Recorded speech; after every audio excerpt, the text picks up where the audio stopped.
Alors, salut, c'est bon? Allez, on y va. Alors, bonsoir à toutes, ça fait plaisir de vous revoir. On est à... Oula, j'ai pas mis ça. On est à notre, je sais plus, 4e cours ici, je crois, ou 5e plutôt. 5e cours sur le développement personnel, Bezrat Hashem, dans la Torah, le Moussar et tout ce que les Chazal ils nous ont dit. Le cours est offert par Muriel Cohen pour la Refoua Shlema Bezrat Hashem pour Eric Shua Chai Belassen Ben Kuka. Amen. Ben Arlet Kuka. Amen. Amen, Kenny Ratson. Il y a aussi Seudat Odaya pour Mallory Esther Bat Sadna, offert par Laurie. Ah, voilà. Alors, donc voilà, n'oubliez pas de faire des brachot à haute voix, des shakol, maisonot, ce que vous voulez. Allez, voilà. Donc, on remercie encore Migdal David. Je remercie aussi M. Marelli qui s'occupe de la technique, qui met dans YouTube, après dans sa chaîne, et j'envoie aux gens, et Baruch Hashem, vous vous rendez pas compte comment ça sauve des gens, et moi non plus, enfin. Alors aujourd'hui, on va parler d'un autre aspect.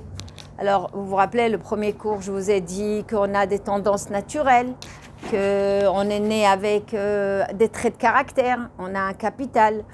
En étant bébé, on peut détecter chez un enfant quand il est nerveux, quand il est dumbarot, quand il est hystérique, voilà. Et quand il a 2 ans, c'est quand il est égoïste, quand il lâche comme ça, quand il est trop entêté, on le voit.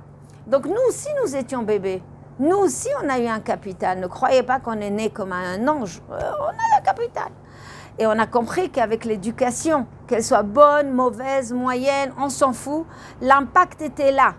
Troisième chose, c'est les exemples. Et les exemples de la vie sont très importants, ça s'appelle l'émulation.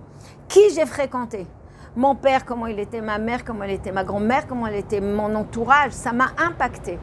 Ce qui fait mon capital, ça veut dire que quand je suis arrivée à l'âge de 18 ans, on va dire 18 ans, 19 ans, je suis la somme de tout ça. C'est pour ça, j'ai élaboré des principes, j'ai élaboré des convictions, j'ai élaboré des croyances, j'ai cru qui je voulais croire, j'ai eu des attentes, des souhaits. Et après, il y a les films, il y a les lectures, il y a la tendance d'aujourd'hui qu'on voit, par exemple, tous les médias, ce qui crée en plus des attentes. Et on a parlé de ça. C'est que d'où ça vient quand la princesse qui dort et le prince qui arrive. C'est tous les contes qu'on a lus au biberon quand on était petit. Donc, il y en a qui attendent toujours comme ça que le prince arrive. Bon, ok, d'accord. Il y en a qui se sont même pas réveillés du rêve. Bon, alors ça, c'est les contes. Après, on a vu aussi qu'aujourd'hui, il y a tout un problème de Facebook. Mais pourquoi c'est un problème? Parce que toi, tu n'as jamais imaginé que tu peux avoir une cuisine avec, je ne sais pas, imaginons, j'invente. Imaginons que j'ai un chalat, une télécommande. Imaginez-vous qu'on fait comme ça, paf, le feu s'allume. Paf, le rôti rentre dans le four. Paf, il est cuisiné. Je sais pas, ça n'existe pas. Mais si demain vous le voyez sur, une cuisine équipée que ça sort, il y a quelqu'un qui m'a dit, j'ai vu une cuisine où tu fais comme ça avec le pied, le truc il sort en bas, t'as l'aspirateur il part, il aspire, il va dans un coin, il y a l'aspirateur qui ramasse. Enfin, oui, mais tant que tu l'as pas vu, tu aurais dit, mais maintenant que tu l'as vu, je le veux. Donc, on crée des besoins et donc on crée des manques. Mais ça, c'est rien, vous allez dire, on s'en fout. Mais c'est dans un film d'amour. Je vous ai dit, le gros problème de voir un film d'amour sans des problèmes de patsniout, c'est que tu as vu Brad Pitt super beau avec des tablettes ou je sais pas, tu as vu un homme, nanana, et que tu dors, le lendemain matin, tu regardes ton mari, tu dis « Ah maman, c'est pas Brad Pitt ça ». C'est-à-dire, mais tu réalises même pas. C'est que tu as, une déception. Tiens, je sais pas moi, il s'est pas rasé. Tiens, sa barbe, elle va de tout cas. Tiens, il a pas de tenue. Tiens, il a mis encore un jogging, il est pas... Tiens, il a du bide, quoi. Des trucs comme ça, vous voyez. Et donc, c'est normal que vous ayez des déceptions si vous avez des attentes. Je vous ai expliqué, c'est très simple. Imaginons qu'il y a un restaurant chinois qui ouvre maintenant. Je vous dis, venez, on va manger chinois. Quelle est votre référence? Le chinois qu'on a mangé en France. Vous vous rappelez le lotus du Nissan? Vous vous rappelez Chinese? Et maintenant, vous allez là, ils vont vous amener le chinois des Israéliens. Des Israéliens. Vous allez dire, pourquoi j'ai payé? En plus, c'est cher. Mais c'est pas bon. Mais c'est quoi cette sauce? C'est parce que vous avez la mémoire gustative, olfactive et la mémoire d'imaginaire. Donc vous attendez ça. Vous comprenez? Ou par exemple, vous avez mangé une super kaila toute votre vie avec votre maman. Votre maman n'est plus là, elle est en France, elle est ailleurs. Et votre belle-mère, elle vous invite. Vous avez le goût de votre enfance. Donc forcément, vous avez des attentes. Et tout le monde a des attentes. Mais maintenant, je vous ai dit un adage qui va vous aider. Vous voulez être malheureuse, augmentez vos attentes. C'est simple. Je suis déçue de ma belle-mère, je suis déçue de ma mère, elle ne me garde pas les enfants, je suis déçue de mon mari, je n'ai pas les fleurs, je suis déçue de ma fille. Après tout ce que je lui ai donné, franchement, elle m'appelle que lorsqu'elle a besoin de moi, franchement. Je suis déçue de mon fils, de toute façon, depuis qu'il a rencontré sa femme, il m'a oubliée. Voilà, déçue, déçue, déçue. Mais c'est facile d'être malheureuse. Béhémeth, c'est facile.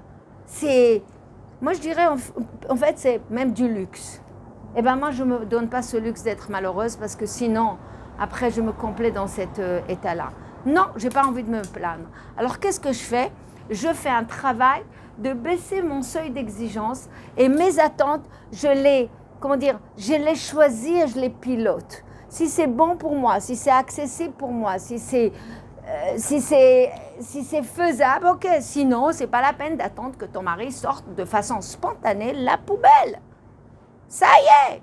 Alors, il faut peut-être communiquer, il faut peut-être lui dire autrement. Donc, ça va vous alléger votre vie de savoir que d'abord, le problème se passe dans notre cerveau, dans notre imaginaire. Ça, c'est premièrement. Deuxièmement, on a vu un cours il y a une semaine, déception, frustration, mal-être et le demi-verre plein. Vous vous rappelez? Voilà. Que quand on part chez un thérapeute, il vous dit hey, regarde les demi-verres pleins, il n'y a pas que le vide. Je vous ai dit, c'est un non-sens dans le judaïsme. Pourquoi? Parce que le demi-verre, entre guillemets, vide n'existe pas. Parce que même quand on ne voit pas le bien, c'est ça qui m'a construit. C'est à partir de cette décomposition que j'ai grandi et j'ai compris la vie. Et je suis devenue plus forte. Tant que je n'ai pas eu une cassure en moi, tant que je n'ai pas eu un isayon, ça veut dire une épreuve ou un test d'Akadosh Baruch Hu ou un défi, je ne grandis pas. Donc, pour la peine, c'est pour ça qu'on est en train de faire des cours, on est en train d'avancer et analyser de plus en plus le psyché. Et je vous ai dit quelque chose de très important, le premier cours. On peut rester à l'état animal, l'âme animale ne nefesh. Il m'énerve, je lui réponds. Elle ne m'a pas écrit, moi aussi je ne lui écris pas.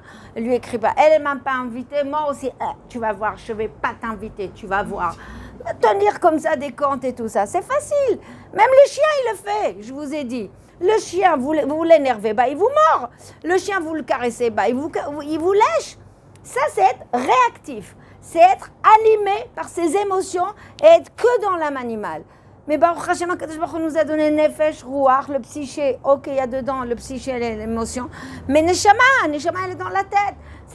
On a une tête, on a un cerveau, on n'est pas écervelé. Dernière chose, je vous ai touché de la pointe, en hébreu on dit Biktseh Amazleg, de la pointe de la fourchette. Je vous ai dit que généralement chez l'homme, tout rentre d'abord dans la sechel, dans la tête. Et chez la femme, quand il y a une information, tout rentre dans le cœur. Oui, les femmes sont plus sensibles. Aujourd'hui, on va parler de la sensibilité et plus encore. OK? Alors, on y arrive. Alors, la première chose, on a comparé... Une fois un mouchoir. Ouais. Voilà. Merci. Merci beaucoup. Toute personne saine d'esprit a pu remarquer que les hommes et les femmes, c'est pas pareil. Même au niveau de la réception du message et de l'interprétation. Je vous donne un exemple. Un jour, un couple est venu voir un rave. Parce que la femme, elle a dit à son mari, il faut aller voir un rave, lui demander qu'est-ce que ça signifie. Ils sont partis voir un gadol, un rave. Le mari, il n'a rien dit, il était à côté. Et la femme, elle fait au rave comme ça. Rave, dans la cuisine, la fenêtre était ouverte. Tout d'un coup, 2 pigeons sont venus. Et ils se sont mis en forme de cœur. Ça veut dire quoi, Rav? Pourquoi vous rigolez? Et le Rav, il fait, bah, ça veut dire qu'il faut fermer la fenêtre. Ça résume beaucoup de choses. La femme, elle est dans l'interprétation. Elle va passer, elle va dire à son mari, t'as vu comment elle m'a regardée? Elle a fait comme ça, elle a fait comme ça, elle a fait comme ça. Et le mari, je mouchouni le hanout. Quoi? Pas du tout. Elle t'a pas vu. Qui? De qui tu parles? La femme remarque, elle a des détecteurs, ça s'appelle en hébreu chayshanim.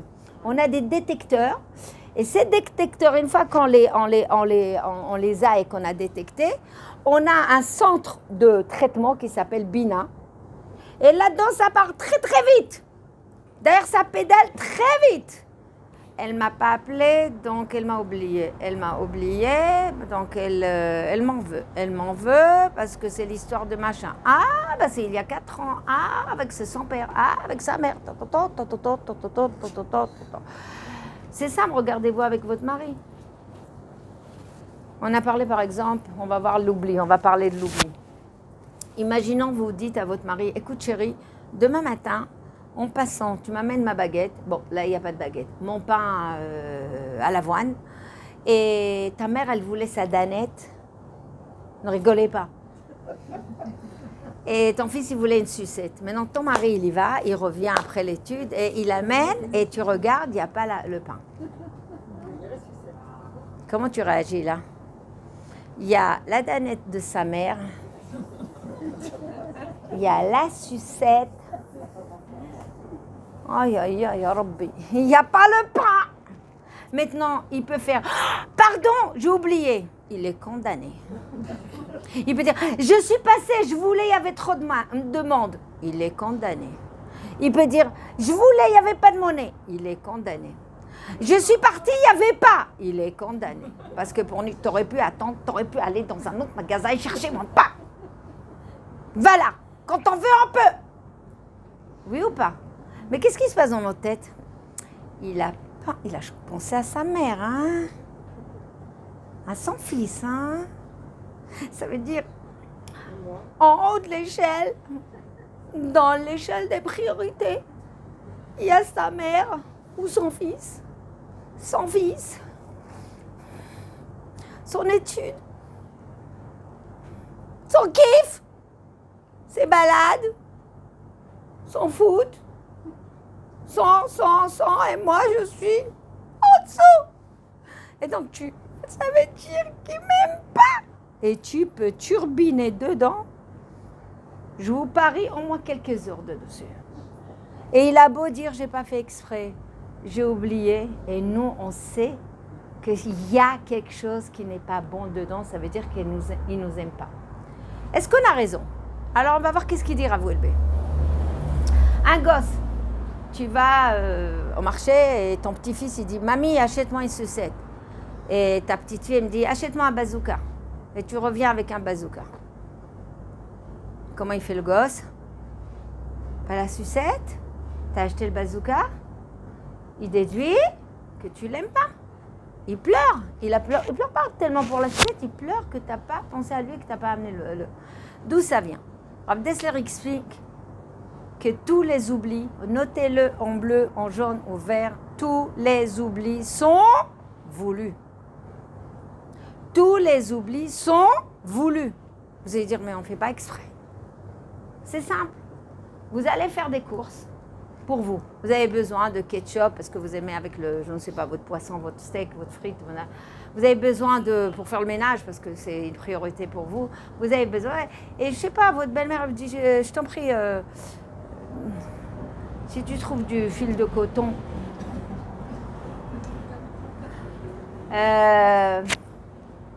dernier de vos soucis. Hein. Vous dites oui. Vous dites pas non, vous dites oui. Mais comme s'il y a une échelle de priorité, vous allez mettre d'abord ce qui vous préoccupe dans votre cerveau. Inconsciemment, ça vous préoccupe le ménage, d'abord les trucs de ménage. Ça vous préoccupe le bien-être de l'enfant, d'abord le bébé. Et vous allez voir. Et en dernier, malheureusement, ce qui ne vous préoccupe pas. Ça s'appelle un soulam d'atifuyot, ça veut dire l'échelle des priorités. Et c'est parce qu'il se trouve en dessous, qu'on arrive à l'oublier.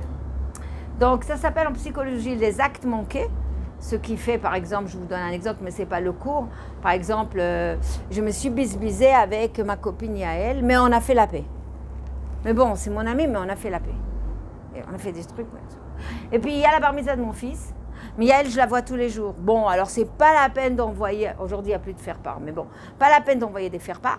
Je vais la voir, je vais lui donner en main propre. Et Kotrobi, tout le monde reçoit les faire-part, et elle, l'enveloppe, elle est restée dans la poche. Et vous l'avez oublié. Comment on le vit? Bon, on le vit très mal, Yael le vit très mal. J'ai beau lui dire, excuse-moi, c'était dans mon sac, j'ai pensé à toi la première, j'ai pensé à te le donner et tout. Elle, même si j'amène tous les arguments, comment t'as pu oublier? Je suis ta copine, t'es condamnée. Donc vous comprenez que tout être humain, si ça vous est arrivé, forcément on comprend que oublier, c'est que je suis la dernière de tes priorités, c'est un acte manqué. Et c'est, avec Rav Dessler, c'est voulu. C'est ton inconscient qui t'a dirigé, mais c'est voulu. Tu avais quelque chose qui ne t'arrangeait pas de le faire. Ok? Donc vous voyez, regardez une femme, comment elle est sensible. Elle n'a pas fait de psychologie, mais elle comprend tout de suite que son mari, quand il n'amène pas le pain, et qu'il amène la danette de sa maman, et qu'il amène la sucette de son fils, tout de suite elle comprend que ça ne va pas. Donc on a des détecteurs, nous les femmes, et en plus on a un centre d'interprétation qui s'appelle la Binat, ça mouline très vite. D'autres Haïchanim on a, Haïchan ça veut dire détecteur. Vous savez, dans la machine à sécher le linge, vous mettez le linge, il s'arrête au bout de, imaginons, 1h30, tout d'un coup, une demi-heure après, il reprend. Pourquoi il reprend? Parce qu'il y a un détecteur d'humidité, ça s'appelle Haïchanim. Donc, nous aussi, on a la même chose. Quand un gosse, il vient de l'école, et que tu vois qu'il ne parle pas, qu'il a les yeux comme ça, on détecte qu'il y a quelque chose qui ne va pas. On va dire, qu'est-ce que t'as? Ah, t'as mon rat? Attends, je vais lui casser la figure demain. Donc, même sans parole. C'est Haïchanim, normalement, qu'Akadosh Baruch Hu nous a donné. Et ce centre de Bina qui nous a donné, normalement, ça devrait être au service d'Hachem. Quand je vois une amie, quand elle ne va pas. Quand je vois mes enfants qui ne vont pas. Quand je vois que ma mère me cache des choses ou qu'il y a quelque chose. Ou surtout mon mari. Mais nous, les femmes, on les fait marcher que lorsque ça nous arrange. Par exemple, un enfant, c'est notre enfant, c'est notre cœur, c'est notre bide. C'est sûr qu'on ne peut pas rester indifférente. Bon, ton mari, franchement, ça fait juste 2 ans qu'il te tourne le dos dans le lit et que rien ne se passe. C'est pas grave, il me fout la paix. Donc, il y a beaucoup de femmes comme ça qui me disent « j'ai pas vu, j'ai pas senti » et que finalement, excusez-moi, comme je vous ai toujours dit, c'est un proverbe français qui ne dîne pas à la maison, dîne dehors. Tu l'as pris par cœur. Donc, il faut savoir aussi qu'il y a la part de la femme. Si elle croit que son mari est devenu Baba Salé en une soirée, c'est les 2 doigts dans l'œil, hein, d'accord? D'ailleurs, c'est Saïloula ce soir, je crois, Baba Salé. Demain soir? Ah oui, c'est demain soir. Alors, je vais voir la date, je n'ai pas vu. Alors, les Haïchanim, cette sensibilité, Hachem nous a fait exprès pour qu'on soit sensible à nos enfants, à nos amis, à notre famille, à notre mari, à notre âme Israël.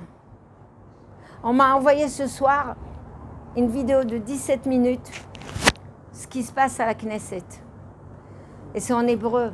Et c'est hébreu courant. Et j'aurais aimé...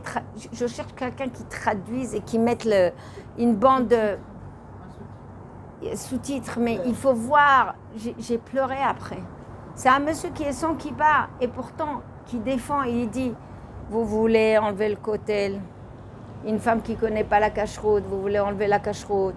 Vous voulez les patères, congédier le Rishon LeZion. Il y a une femme, elle a dit, ah non, on va le mettre dehors. Vous comprenez? Rabbi qui nous sauve, amen. Mais attendez, le Negev qui fait je ne sais pas combien de millions d'hectares, ils veulent le donner. Il a expliqué que ces hectares, c'est comme si vous partez de Natania à Tel Aviv, toute cette partie quand il faut le donner. Et tout ça, c'est l'autre Abbas là. Il faut lui faire des bonnes bénédictions. Qui les incite. Il dit en plus, chez vous les Arabes, si un imam y passe, vous lui embrassez la main et vous demandez la bracha. Chez nous, les non-religieux, quand ils voient un religieux, ils ont un bisayon. Et ils enlèvent l'argent de ceux qui ont besoin, qui ont des enfants. C'est-à-dire, vous comprenez, les Kolelman qui étudient. Donc, il a fait un résumé en 17 minutes de tout ce qui ne va pas. Vous dites où on va. Si je ne pleure pas sur Am Israël, si tout le matin, j'allume pas Rabbi Meir, Rabbi Shimon Bar Yochai et tous les tzadikim qui sont là-haut, qui nous sauvent, où on va y aller avec ça? Cette sensibilité, elle est bonne. La sensibilité, quand tu vois quelqu'un qui est malade et que tu dois faire un télim, elle est bonne. Mais il y a des gens qui sont tellement sensibles et qui n'ont pas canalisé la sensibilité qu'elles m'ont dit, moi, Madame Béard, la vérité, quand je vois une liste de malades, ça m'angoisse tellement, je préfère ne pas la lire, ne pas la voir. Ça s'appelle comment ça? De l'égoïsme. De l'égoïsme. Ça veut dire la personne va voir que son nombril. Et c'est passé plusieurs fois comme ça. J'ai connu une personne qui a eu la maladie, autant que Madame Israël était vivante. Et le jour où elle a eu la maladie, elle m'a écrit, elle m'a dit, dis-moi, je suis malade, j'ai quelque chose, vous ne m'organisez pas, moi, des repas? Parce qu'on organisait à Madame Israël des repas quand elle était malade. Je dis, bon, alors on va essayer, mais n'oublie pas que c'est des femmes qui travaillent, on n'avait pas vraiment un organisme. Et puis, on lui a donné quelques repas, et il y a une, malheureusement, qui lui faisait, malheureusement, mais elle lui faisait le haricot avec ce qu'elle pouvait. Elle m'appelle, elle me dit, non, j'aime pas ça. J'aime pas ça, et j'aime pas, il y a une qui me fait des repas que j'aime pas du tout. Tu peux pas m'échanger? Alors maintenant, elle habite à côté des pizzas en bas, que vous comprenez, les pizzas sont en bas, hein, les pizzas. Hein? Voilà, en bas. Les falafels, les shawarma en bas. Ça veut dire que quand on est malade, normalement, je veux bien qu'on organise, mais il y a un minimum de ta part et de la part du mari et des enfants, minimum. On ne peut pas prendre à bras levés pendant des mois et des mois. Elle a des adolescents, elle avait des adolescents. Donc cette femme-là, elle est venue en gum-gum sur la communauté. Je suis partie voir Madame Israël. Madame Israël, cette femme, vous la connaissez, j'ai un problème. Elle n'arrête pas de critiquer la communauté. Oui, c'est ça les religieuses, c'est ça le machin. Elles ne donnent pas quand on est malade. Vous savez que c'est affreux, ça amène des mauvais anges et que ça amène l'exérote. Elle m'a dit, amène-la moi. Elle lui a fait costume 3 pièces, Madame Israël. En deux temps, 3 mouvements. Elle lui a dit, dis-moi, moi que j'étais la rabbinite d'Israël et que j'ai donné toute ma vie à la communauté, tu crois que j'exige quelque chose? Quand on m'amène des carottes et un schnitzel ou un truc comme ça, je vais te dire quelque chose. C'est déjà gentil que les gens se déplacent. Et, plus encore, elle lui a dit, j'ai une question à te poser. Toi, quand tu n'étais pas malade, tu as fait des repas? Eh ben non. Donc, quand on n'est pas concerné, non, pas de chantéilim, non. Quand tu as un problème, fais des chantéilim, fais des soudot, fais de machin. La sensibilité est accrue lorsque ça te concerne. Une personne qui te dit, moi je ne suis pas capable de voir les listes et tout ça, et donc qui ne s'investit pas dans la Kihila, et après elle te dit, c'est pas normal par rapport à elle et tout ça, c'est que ce n'est pas d'une sensibilité, c'est de l'égoïsme. Vous comprenez? Donc vous comprenez que la sensibilité, c'est quelque chose qu'on doit canaliser, gérer. Si je suis trop sensible avec mon mari, eh ben ça amène à la susceptibilité avec des histoires, à des interprétations qui ne vont pas.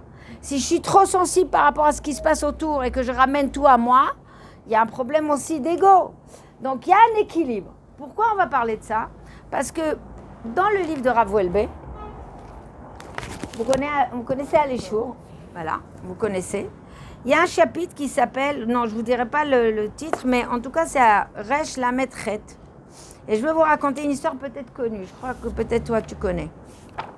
Alors l'histoire n'est pas là encore, mais on y arrive.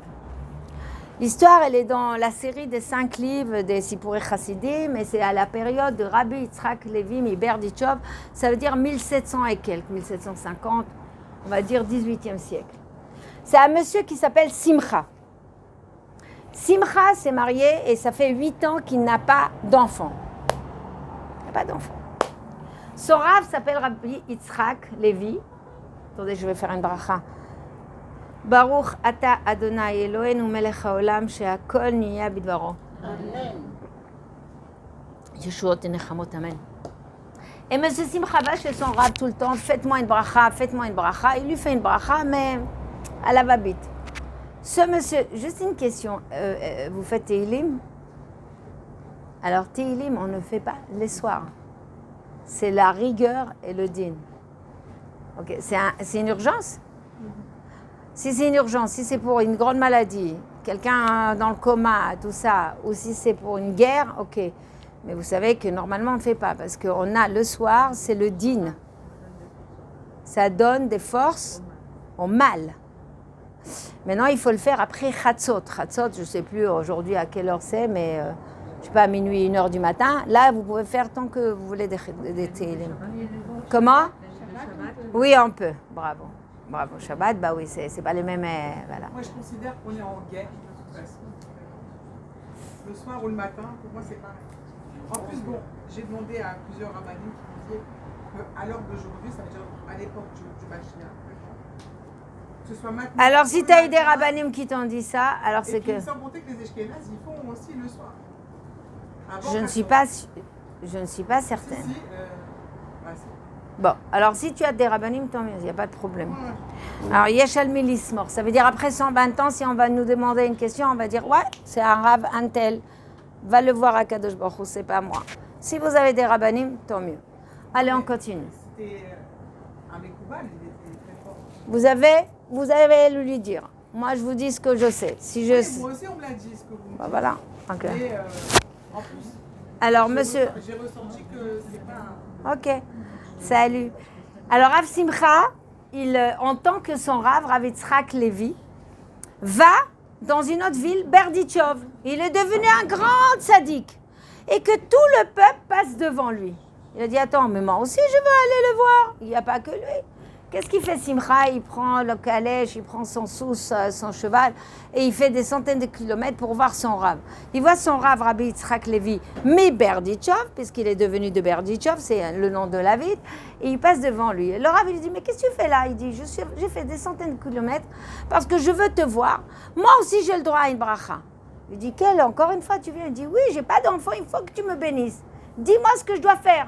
Il dit, écoute, je veux te bénir, mais est-ce que tu es prêt à faire ce qu'il faut faire? Oui, j'en peux plus, ma femme et moi, on veut des enfants. Bon, ok. Il dit, tu vas à la synagogue là-bas, tu ouvres la porte, il y a un monsieur qui est assis. Va le voir. Et tout ce qu'il te dit, tu le fais. Il va, il court, il ouvre la porte, il voit un monsieur âgé, assis. Peut-être c'était Eliyahu Navi, on ne sait pas qui, mais... Et il lui dit, je viens de la part de Rabbi Yitzhak Miberdichov, Levi Yitzhak Miberdichov. Ah bah, alors rentre. Il dit, voilà, ça fait 8 ans, on fait tout, on fait les ségoulottes, on fait ça, il n'y a pas d'enfant, blocage. Le Rav le regarde, le tzaddik, il lui dit, tu n'as pas laissé, il y a 9-10 ans, une jeune fille blessée? Il dit, moi, jeune fille, mais c'est ma seule femme, je n'ai pas une autre femme. Avant ton mariage, tu n'as pas blessé une jeune fille, tu l'as peinée et tu t'es pas soucié ce qu'elle est devenue. Il essaye de chercher, parce que vous savez que quand ça ne nous arrange pas, on occulte. Il dit, oui, avant de me marier, on m'a proposé une femme, une jeune fille dans un village, et 2 jours avant le mariage, je devais avoir la dot de son père et sa mère, et ils m'ont pas donné. Donc j'ai rompu. Avant, c'était ça. Même aujourd'hui? Ah ouais? Bon. Donc, il lui a dit, dans ce cas-là, Lech lefayesota, va lui demander pardon, mais quitte à payer ce pardon, dédommager. Il dit, j'ai une maison, j'ai un calèche. Je lui dis, bah tu vends. À l'époque, 2 zouz, c'était comme si on dit 20 000 euros ou 200 000 euros, je ne sais pas. Sa femme est d'accord, ils vendent, ils prennent l'argent parce que pour avoir un enfant qui ne fait pas des FIV, des fécondations in vitro, et qui payent, ils vont de chez médecin, ils mettent des 10 000 euros. Pour un enfant, on fait tout ce qu'il faut. Il va dans le village où il sait où il avait grandi, où elle était la jeune fille. 10 ans sont passés. Il sait qu'elle vend, je sais pas, dans la journée, le soir, dans un marché. Il cherche, il trouve pas. Il commence à pleurer. Kadosh Baruch Hu, occasionne-moi cette personne que je lui demande pardon. Je pourrais pas réparer, il faut que je demande pardon. Il commence à pleuvoir, il pleure, il passe sous un porche et il voit une femme comme ça repliée sur elle-même. Il se baisse, il la regarde, il dit « Sarah, c'est toi ?» Elle lui répond « Simcha, c'est toi qui as brisé mon cœur. » Il dit « Excuse-moi, j'ai pas fait exprès, j'avais le droit, c'était comme ça. » Rien, elle ne répond pas. Toutes les réaillotes, toutes les excuses, tous les mots qui sortaient, ça l'apaisait pas. Mais je suis prêt à dédommager. Je ne savais pas que je t'ai fait mal, que je t'ai fait honte dans le village et tout. Je ne savais pas, pardon. J'aurais dû être plus prudent, plus machin, faire autrement. Il dit voilà, j'ai de l'argent, j'ai 2 zouzes. Si tu veux, je les donne. J'ai vendu ma maison et tout ça. Je ne veux plus que tu aies cette peine et on y arrive. Kpeda et Akpada, et cette rancune et rancœur. Elle lui a dit, ok, si tu veux me prouver que tu t'excuses vraiment, va chez mon frère, il marie sa fille. Eux aussi, ils n'ont pas d'argent. Tu lui donnes les 2 zouzes, il en a besoin. Il était content, même s'il perd de l'argent. Merci. Il parle à sa femme, super, ils voyagent dans l'autre village, ils vont chercher le frère. Il cherche le frère, il toque sur la porte, et il voit le monsieur qui sort, oui, d'accord, on est venu parce qu'il paraît que vous mariez un enfant, votre fille, Mazal Tov, on est venu avec de l'argent, voilà 2 zouzes. Le frère dit, waouh, c'est exactement ce qu'il fallait pour le mariage, pour la maison et tout. Mais qui vous a dit ça? Votre sœur. Mais elle est morte. Ça, c'est une histoire réelle, 18e siècle. Donc, vous voyez qu'il s'est passé quelque chose, bizarrement. Et il y a la même histoire dans la Gemara. La Gemara, c'est à peu près il y a 1000 ans. On parle d'un homme qui chevauche et qui entend un bruit qui dit « Atsilou, au secours, au secours, au secours !» Il va vers un puits, vous connaissez toutes ces histoires. Il voit une jeune fille, il la tire. La jeune fille lui a plu. Et elle lui a plu. Bon, bref. Il lui a dit, je te veux, moi aussi. Mais t'es trop jeune, t'as que 14 ans, 15 ans. Je reviens dans 3 ans. Oui, mais jure-moi. Je te jure sur la belette qui passe. Ou le rat. Je te jure sur ce puits.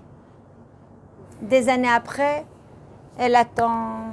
Elle attend. Elle n'a pas oublié, mais lui, il a trouvé une plus belle et une plus fraîche, peut-être plus riche et plus sympa. Et il s'est marié, il a eu un garçon, il a eu un 2e garçon, et là, allez-nous, le premier garçon est tombé dans le puits, le 2e, la belette, l'a mordu dans le lit et il est mort. Là, il est parti voir le Rav dans la Gemara. Dans la Gemara, je vous invente rien du tout. Alors, une histoire de la Gemara, il y a d'autres, hein. Et une histoire qui a même pas 150 ans, mais il y a toujours ces histoires, 250, mais il y a toujours ces histoires, tout le temps. C'est quoi ces trucs-là? Alors, on a le monsieur Simcha et madame Sarah. Sarah, oui. Alors, qui était le bourreau dans cette action-là? Qui a fait souffrir qui? Simcha était le bourreau, la victime c'était Sarah. Attention les fils! Il est en train de bouger là. Voilà. Moi?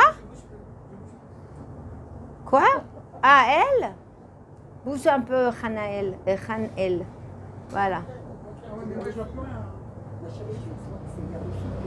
Voilà, c'est bon là. Entre les deux, c'est bon. Alors, c'est bon. Non, tu peux mettre comme ça. Voilà, c'est bon. Alors, c'est bon là. Voilà, elle a bougé. Non, c'est bon, c'est bon. Alors, qui était le bourreau au début? C'est Simcha. Qui était la victime? C'est elle. Et après, qu'est-ce qui s'est passé? Qui était la victime une deuxième fois? C'était Simcha.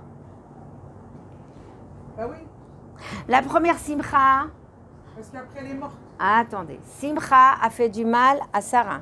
Sarah était triste. Deux fois, deuxième victime, c'est qui? Elle est morte. C'est Sarah la victime. Vraiment morte. Ouais, morte. On peut mourir de douleur. Eh oui, oui, oui. Maintenant, après ça, qui est devenu la victime? Simcha. Il n'a pas eu d'enfant. Qui est devenu le bourreau? Éternellement là-haut? Sarah. Question. Oui, après, oui. C'est ce qu'il dit, Rabbi Yitzhak Miberdichov. La question est, quoi? Si quelqu'un ne nous a pas pardonné ici-bas, il peut monter là-haut avec ses comptes? Oui. Oui. Pas combat, même là-haut. Donc, et qu'est-ce que ça fait que quelqu'un a une rancœur et une rancune? Il peut te bloquer.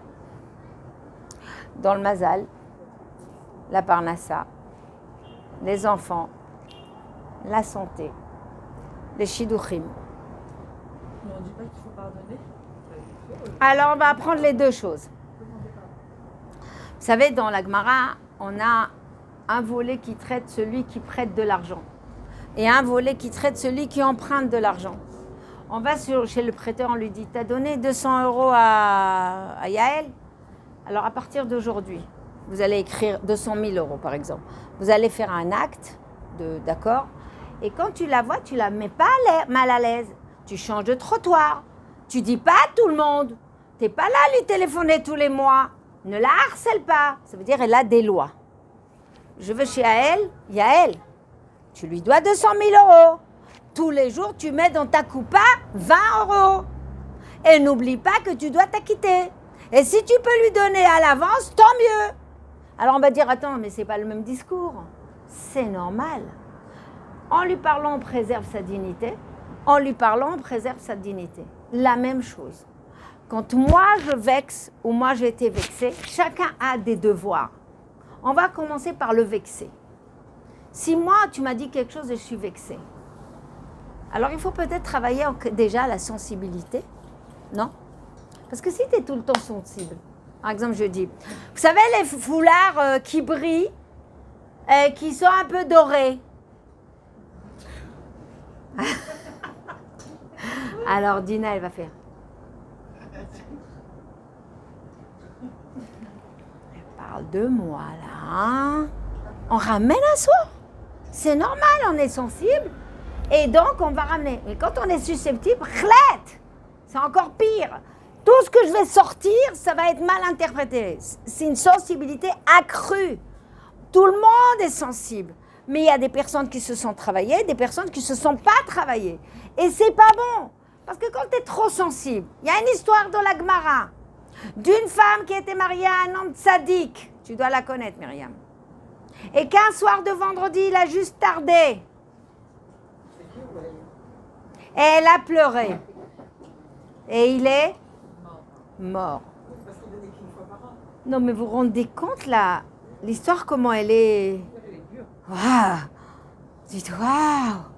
Eh oui, là-haut, les Sha'arei Dim'a, les portes de Dim'a, Loninalu, ne sont pas fermées. Dma'ot. Loninalu ne sont pas fermées. Et Sha'arei Ona'a, Mazé Ona'a, quand on nous lèse, on nous blesse, on subit une supercherie. On a l'oninalu, une femme qui pleure trop sur son mari. Il est mort? Non, il va mourir. La femme qui fait le gum-gum. Ça veut dire le maudit tous les jours. Elle ne maudit pas, mais elle dit, oui, il fait pas ça, j'en ai marre, il me fait souffrir. Tes paroles. Comment? Ah, bravo, bonne remarque. La dépression, c'est autre chose, ça veut dire que tu n'as plus le sechel, mais tu n'es pas là, tu n'es pas présente. Mais quelqu'un qui est là en train de pleurer sur... Alors malheureusement, chaque larme, Hachem, il prend et il met dans une boîte. et chaque parole, il prend, il met de boîte. Et un jour, il y a une justice, mais il va faire la justice. Mais la femme ne comprend pas qu'elle est dans le même bateau que son mari.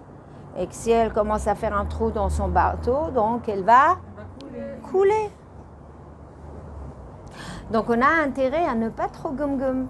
Comme je viens de vous dire, cette femme trop sensible qui râle sur la communauté. Qu'est-ce que tu râles sur la communauté? On fait notre maximum. Tout le monde est magnifique, tout le monde est gentil. Tout le monde a ses problèmes, tout le monde a chacun il a pas, t'es pas là au centre. Arrête de râler. C'est là. De toute façon, elle a un magasin, elle pense qu'à elle. C'est là, machin, c'est là. Mais attends. Et ben même. C'est le mari qui est comme ça et pas la femme. Ça arrive. Lui dire. Comment? Si par exemple c'est un homme qui est comme ça et pas une femme. Ah, ça veut dire qu'il est mitlonen, ça veut dire il se. Ah, ça c'est pas bon, on va parler de ça. Le mitlonen, ça s'appelle dans la Torah le nirgan. Les nirganim, le mitlonenim, comme les gens, les juifs qui étaient dans le désert. Kadosh Baruch Hu n'a pas accepté ça et ils ont fini leur vie là-bas. Hachem ne les a pas fait rentrer. Tous ceux qui se sont plaints. Donc c'est une mida très très mauvaise. Voilà. Donc on continue, mais c'est pas ça l'objet du débat. Vous avez compris, des gens sensibles qui deviennent même susceptibles. Donc notre devoir, c'est peut-être ne pas être trop sensible, de canaliser notre sensibilité sur les bonnes choses, sur prier pour le Ham Israël, prier pour les malades, regarder en quoi on peut aider les gens autour, ne pas être que centrifuge, que centripète, que moi. Ça, c'est un travail à faire d'ego. Maintenant, on va parler surtout de celui qui vexe. Alors, vous savez, ça s'appelle un peu les gaffeurs aussi. Il y a des gens qui sont gaffeurs, il y en a qui font exprès, c'est encore pire. Mais je pense que moi, j'étais la reine des gaffeuses. Alors, moi... une femme, non mais les gaffeuses, pas dans la parole. Par exemple, je voyais une personne qui avait comme ça un ventre. Je lui disais, Mazal tov! Elle fait, ça fait 7 ans que j'ai accouché. Je savais plus me mettre. Mais moi, évidemment, bonne intention. On va lui dire Mazal tov. Ça m'a appris. Aujourd'hui, la femme, elle peut venir comme ça. Je fais, oui, bonjour. Elle fait, vous avez pas vu Madame... Oh non! Ça m'a coûté, vous n'avez pas idée. Plein de choses comme ça. Quand je rentre chez les gens, par exemple, avant, je disais Mazal tov ton vase, Mazal tov. Aujourd'hui, je rentre et je baisse les yeux. Je vois rien. T'as pas vu mon vase? Ah oui. Oui. Non, j'ai pas vu. Je suis obligée. Je sais plus qui c'est qui est sensible, pas sensible. Tu dis un truc, tu sais pas comment elle va le prendre. Donc t'as peur. Pire encore, j'ai eu une fois une histoire, et si elle entend cette histoire, cette femme-là, je m'en excuse, mais ça m'a appris, c'était une leçon de vie. Il y a une personne, un jour j'accompagne d'un cours, elle est dans ma voiture, elle me dit, il faut que je te dise, Rana, ça fait 2 ans que je t'en veux.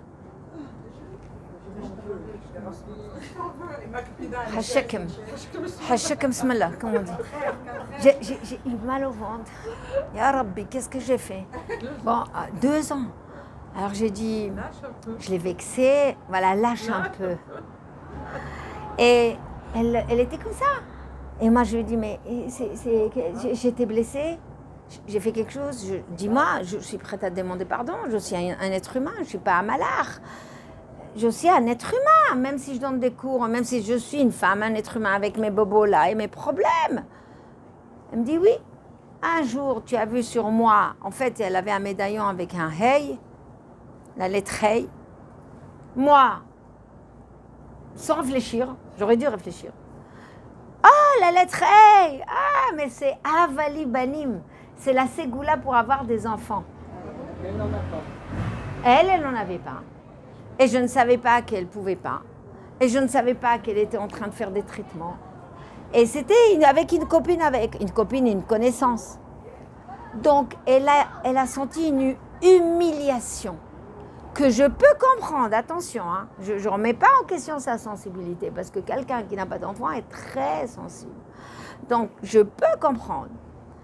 Et là, je réfléchis 10 fois. Je dis, Hana, la prochaine fois, même si tu vois un truc comme ça, par ici, vous te rentrez pas, tu dis pas, dis ton avis. Je dis pas, ça m'a coûté.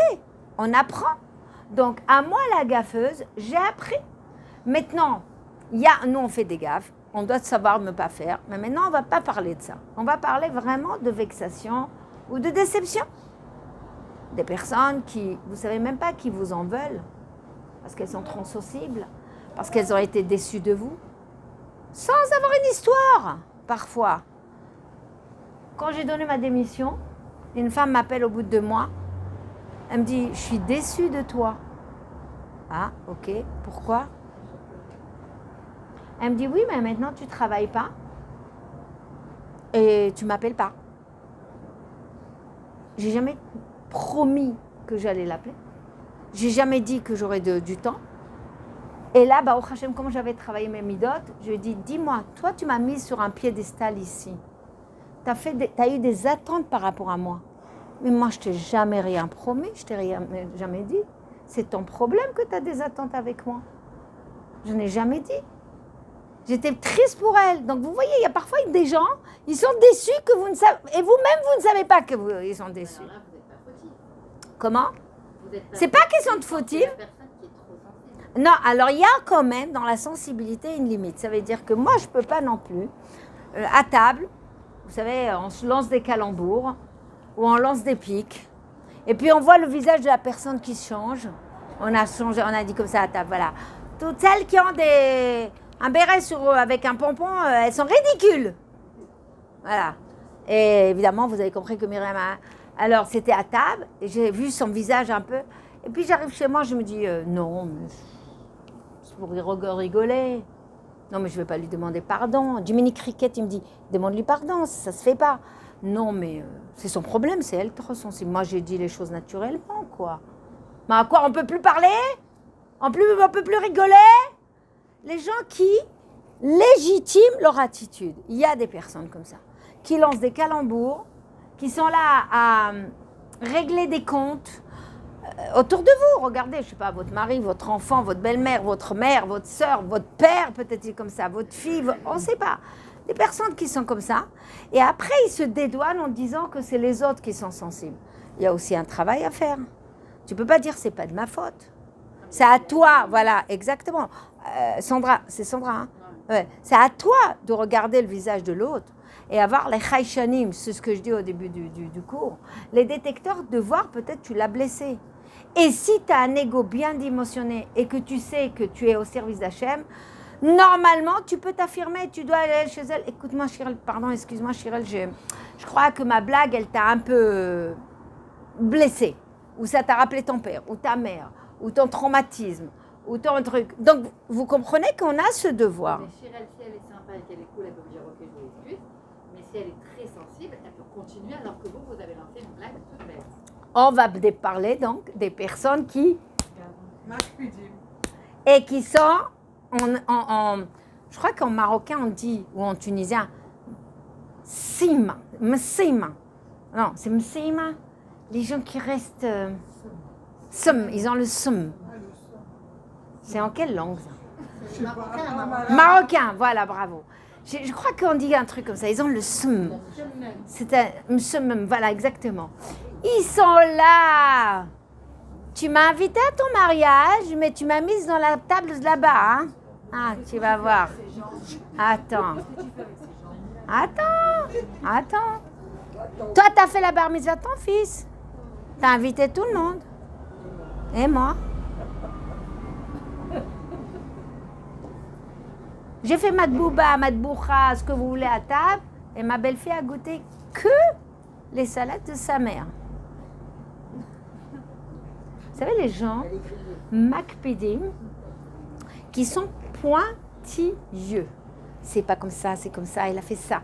Elle, ça fait 2 fois qu'elle m'invite, mais elle a invité déjà Yael 4 fois. Mamie, l'autre belle-sœur est venue combien chez vous? 4 fois déjà? Moi que 2 fois. Il y en a qui disent rien, qui calculent. Où t'as été? Où t'as mangé avec qui, Rosange? Ah, avec Dina. La semaine dernière aussi, il y a 3 semaines. Moi, ça fait 2 fois que je lui demande. Elle l'a pas fait. Il y a des personnes comme ça, qui calculent tout. Oui, mais alors dans ces cas-là, vous ne vous en sortez jamais, quoi. Et vous, alors dans le Olam Haba, alors vous allez avoir, ça va dire une colonie d'amis qui vont vous attendre. Mais ça ne se passe pas comme ça. Hachem n'a donné... Ah non, Hachem, il est tellement bon. Il a donné du pouvoir au tzedek. Ça veut dire à des gens qui se font berner, qui sont lésés.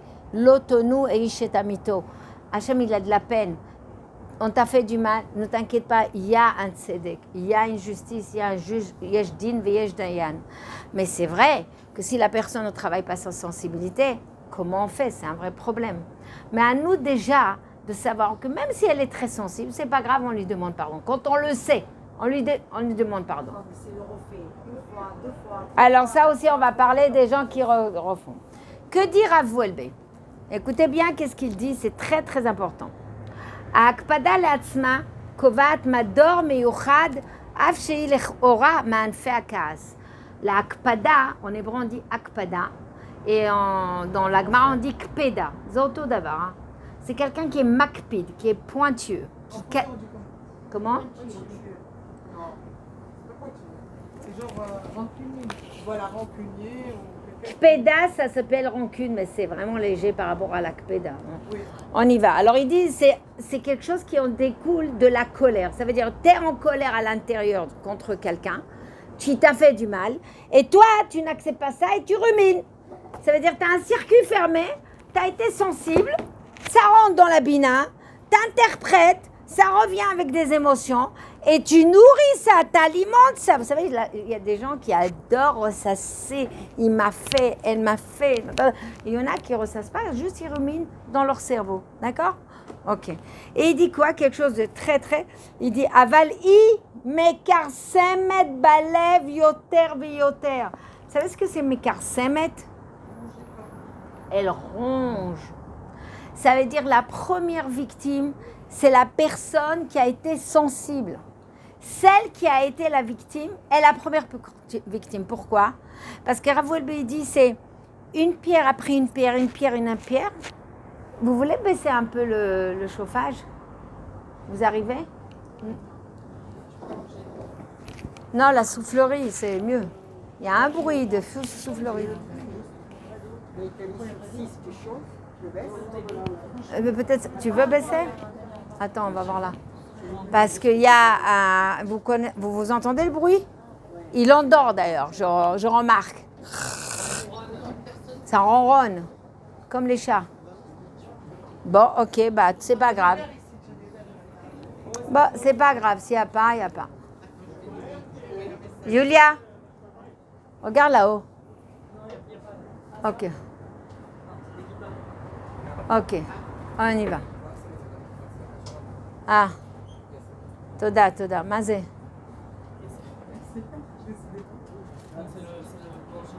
À qui? Là-bas? Voilà, ok. Alors on y va.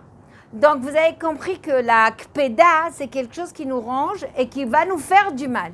Si moi je ne me développe pas, si moi je ne m'améliore pas, en fait je crée des maladies en moi. Qu'est-ce qu'ils disent les psychologues? Ça fait aller, on va dire, à peu près 10 ans qu'ils en parlent. Ça s'appelle la psychosomatisation. Et vous vous rappelez nos grands-mères? Qu'est-ce qu'elles disaient nos grands-mères?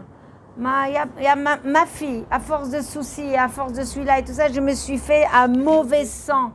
Et quand j'étais petite, je disais mauvais sang. On dirait qu'il y a du sang qui est bon et du sang qui est mauvais.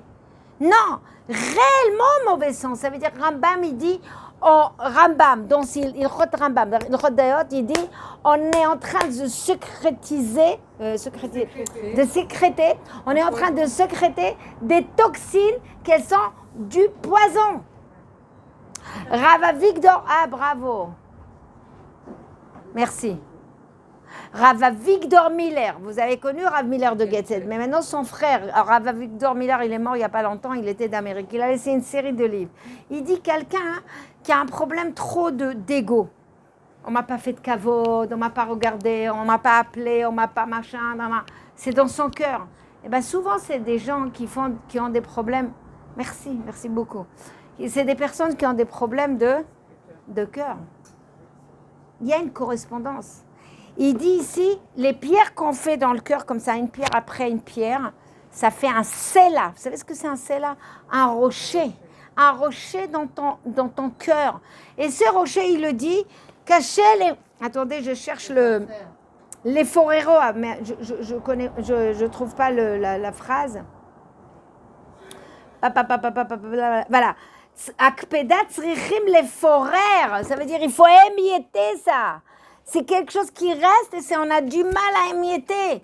Ça veut dire que si toi, tu es trop sensible, parce qu'il a dit, parce qu'elle m'a regardé, parce que j'ai interprété, parce qu'il ne m'a pas donné, parce que je suis déçue, parce qu'il m'a fait mal, parce qu'il m'a humilié. Le nezek, la première victime, la première qui est atteinte, c'est toi-même. Toi-même, tu vas tomber malade. Comment on dit les calculs rénaux en hébreu? Avanim baklayot. מה זה avanim? C'est des pierres. Mais c'est comme krashim bamon. Alors, krashim ou krishim? Krashim. On m'a dit karishdam. Voilà, karishdam. C'est les embolies. C'est les cailloux sanguins. Les cailloux sanguins, les embolies que nous avons, les AVC. Les AVC, ce n'est pas qu'une hémorragie, ça peut être un caillot sanguin qui s'est coincé dans le cerveau, dans le cœur, dans l'haleine, dans les artères et tout. C'est les caillots, c'est ce qu'on dit, c'est des pierres. On ne se rend pas compte. Donc la première victime, c'est toi. Quand tu as mal, si tu ne changes pas ta façon de percevoir la vie, si tu ne changes pas ta façon, c'est ça le développement personnel, tu vas en souffrir. C'est ça le truc. C'est pour ça qu'on dit, il faut quoi? Exprimer. Tu m'as mal parlé? Oui, je n'ose pas lui dire. Non, elle va me prendre pour une... Mais vas-y. Il vaut mieux lui dire, tu sais, comment? Alors justement, on va parler de ça. Alors, tu vas y aller, tu vas dire, voilà, chérie, mon mari, tu m'as dit quelque chose. Ouais, ben, ça va, tu te vexes pour rien. Tu dis, oui, je suis une femme et c'est quelque chose qui me tient à cœur. Ça me fait mal. Maintenant, tu ne le comprends pas. C'est pas grave, moi j'ai exprimé, mais au moins j'imprime pas dans mon cœur, de mon corps.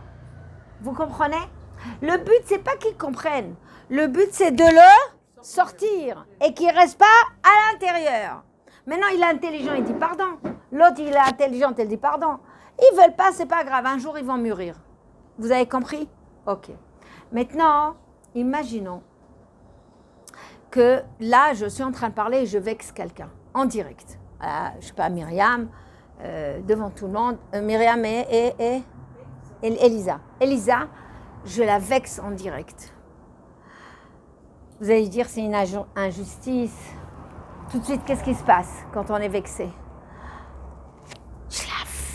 Une flèche dans le cœur. Ça ne passe pas par le cerveau. Le cerveau, il est verrouillé. Il y a une inondation des émotions. On est dans le cœur. On a l'impression qu'on nous a tués.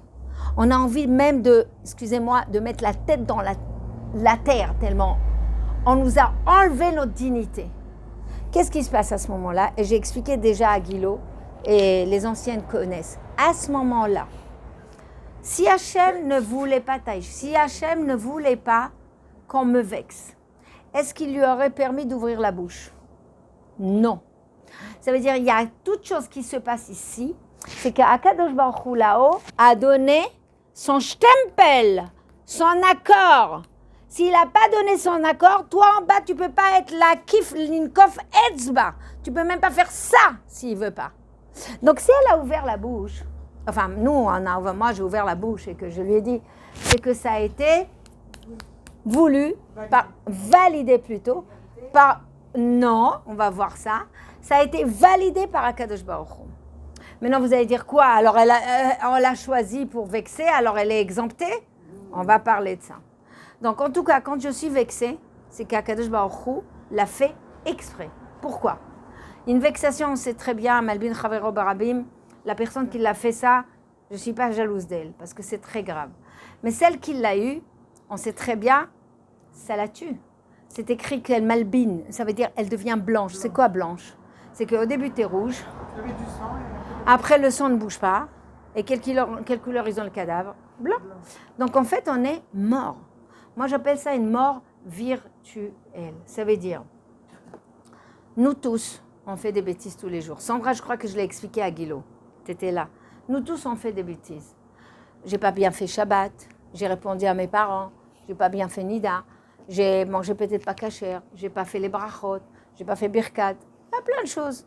Et chez Akadosh Baruch Hu, il est tzedek. C'est pas il ferme les yeux, il dit bon allez, c'est pas grave, je suis aveugle, je vois rien. Il n'y a rien de caché, voilé devant Hachem, il voit tout. Donc il y a un tableau de correspondance. Ça, c'est Mita, la mort. Ça, c'est Skila, lapidation. Ça, normalement, ça devrait être Srefach, Nika et tout. Donc alors, comment on fait? Finalement, ici-bas, tout le monde est chayav. Tout le monde doit des comptes à Kadosh Baruch Hu, on est redevable. S'il était mérite, pas mérite, on serait tous morts. C'est ce que je dis, on serait sous la terre. Baba Rabbi, s'il était que din, on serait sous la terre. Comprenez ça? Même les tzadikim. Regardez comment il est gentil. Ça veut dire que si je suis vivante, il y a quelque chose de bon en lui. C'est quoi? C'est le chesed. C'est quoi le chesed? C'est qu'il va te donner ce tableau de correspondance, mais parfois il va te l'alléger. Il va t'occasionner, par exemple, une mort virtuelle. Au moment où tu es vexé, c'est une mort virtuelle. Au moment où tu es vexé, tu dois savoir qu'Akadosh Baruch Hu est en train de te carchériser, te laver.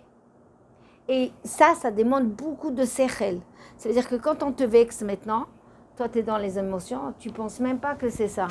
Mais à force de réfléchir, on arrive à réfléchir même pendant la vexation. Et aujourd'hui, quand on me vexe, Baruch Hashem, j'arrive la plupart du temps à fermer les yeux et à dire à Akadosh Baruch Hu, c'est bon, j'ai compris ton message. Vas-y, carchérise. Moi, mon mari, ma maison, mes enfants, vas-y, nettoie bien, nettoie dans le coin, les recoins. Et d'ailleurs, je lui ai dit très bien, les compteurs sont à 0. Donc ça veut dire que c'est un cadeau de Dieu. Au moment où je suis vexée, mon ego est ukrav la Akadosh Baruch Hu, il est sacrifié à Akadosh Baruch Hu. Ce korban, ça vient de Akrava. Je suis devenue très proche de Dieu. Et parce que je suis proche de Dieu, je peux demander, et c'est une shat ratson. Mais si je n'accepte pas l'humiliation et que je dis, toi, t'as vu ta mère? Et toi, j'ai rétorqué. Ça veut dire j'ai redoré mon blason. J'ai rien sacrifié. Ça n'a pas compté. Tu ne peux rien demander. Mais qui peut demander, mesdames, quand on est peiné? Normalement, on n'arrive pas à demander. On n'est pas là. Pourquoi? Parce que le cerveau est verrouillé. Si on avait conscience qu'il ne faut pas que ça rentre directement là, on vient de le dire. Si tu travailles ta sensibilité, tu vas capter les messages de Dieu et tu vas comprendre que c'est un message d'Akadosh Baruch Hu d'amélioration et tu pourras prier. Il y a des femmes qui m'ont dit, Chana, j'ai été vexée il y a 2 semaines. J'ai rien dit, je peux encore demander. Parce que 2 semaines avant, elle était encore dans l'émotion. Elle me demande si on peut envoyer la lettre à Akadosh. Je sais, moi, je sais.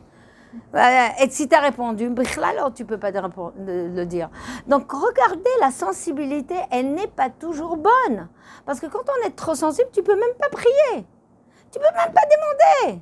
Et c'est là qu'il faut demander. C'est là, elle n'a pas d'enfant. C'est là, elle doit se marier. C'est là, c'est la guérison. Guéris, fais, machin.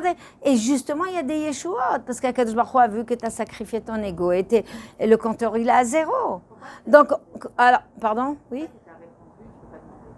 Si tu as répondu, c'est que tu n'as rien sacrifié. Tu es en train de redorer ton blason. C'est-à-dire, il faut être dans une achna'a totale. Ça veut dire, j'accepte la situation d'Akadosh Baruch Hu complètement. Tu ne peux pas te la jouer des deux côtés. Je ne peux pas être un peu moi avec mon ego et un peu je veux le brachot d'Hachem. Du pki. Non. Maintenant, il y a une autre étape. Si tu as été vexé, et on parle de, comme elle a dit Susanna, la personne t'a vexé et t'a fait ce travail, mais tu vois qu'elle recommence. Bon, ça m'est arrivé, hein. Je vais vous raconter personnellement, quand je suis venue d'Israël à l'âge de 15 ans et demi, je ne savais pas parler le français. Vous savez combien d'humiliations on me faisait à l'école? Je voulais dire un jour, le temps est beau. Qu'est-ce que j'ai dit? Le ton est beau. Mais ils se sont éclatés. Le temps. Et moi, si je pigeais en moi, je ne comprenais même pas pourquoi elle rigolait. Parce qu'en hébreu, on, en, un, et après. Et le lait. Jusqu'à aujourd'hui, je ne sais pas comment on dit. Le lait. Et l'eau. Moi, je dis, passe-moi l'eau. L'eau. Quelle eau? L'eau. Ta mère, oui. C'est autant d'avare. Je ne comprenais pas. Je voulais sortir le U, la rue. Ça sortait la roue. Et tout le monde. Ouf, ça a été très dur. Comment, Suzanne?